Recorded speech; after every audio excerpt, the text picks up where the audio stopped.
நண்பர்கள் அனைவருக்கும் வணக்கம். இன்னைக்கு நம்ம இந்த வீடியோல தமிழகத்தில் மீண்டும் மிக கனமழை எச்சரிக்கை என்ற தகவல் வெளியாகி இருக்கு. சோ அதை பத்தி தான் இப்ப நம்ம பார்க்க போறோம். டெல்டா மாவட்டங்களில் கன முதல் அதி கனமழை வரை பெய்யும் என்று வானிலை ஆய்வு மையம் தெரிவித்துள்ளது. வடகிழக்கு பருவமழை காரணமாக தமிழகத்தில் கடந்த சில நாட்களாகவே மழை பெய்து வருகிறது. குறிப்பாக தென் மாவட்டங்கள், தென் கடலோர மாவட்டங்களில் கனமழை பெய்து வந்தது.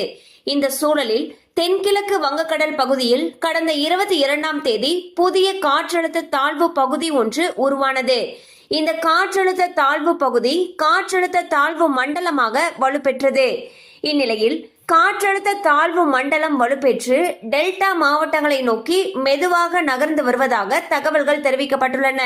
இதன்படி சென்னையிலிருந்து 830 கிலோமீட்டர் தொலைவிலும், நாகையிலிருந்து 630 கிலோமீட்டர் தொலைவிலும் காற்றழுத்த தாழ்வு மண்டலம் நிலை கொண்டிருப்பதாக தெரிவிக்கப்பட்டுள்ளது. மேலும் 8 கிலோமீட்டர் வேகத்தில் வடமேற்கு திசையில் காற்றழுத்த தாழ்வு மண்டலம் நகர்ந்து வருகிறது என்றும், ஆழ்ந்த காற்றழுத்த தாழ்வு மண்டலமாக வலுப்பெற்ற நிலையில் இன்று புயலாக உருவாகும் என்றும் இந்திய வானிலை ஆய்வு மையம் தெரிவித்துள்ளது.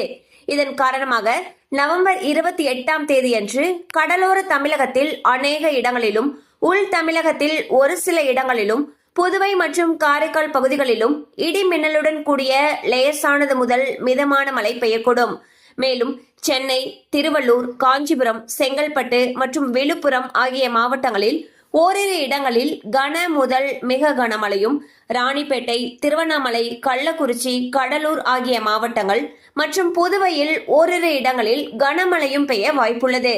மேலும் தமிழக கடலோர பகுதிகள் மற்றும் மன்னார் வளைகுடா பகுதிகளில் சூறாவளி காற்று மணிக்கு 55 முதல் 65 கிலோமீட்டர் வேகத்திலும், இடையிடையே 75 கிலோமீட்டர் வேகத்திலும், குமரி கடல் பகுதிகளில் சூறாவளி காற்று மணிக்கு 45 முதல் 55 கிலோமீட்டர் வேகத்திலும், இடையிடையே 65 கிலோமீட்டர் வேகத்திலும் வீசக்கூடும் என்று எச்சரிக்கை விடுக்கப்பட்டுள்ளது. மேலும் கனமழை அதிகமாக பெய்யக்கூடிய பகுதிகளில் பள்ளி கல்லூரிகளுக்கு விடுமுறை விடப்படலாம் எனவும் எதிர்பார்க்கப்படுகிறது.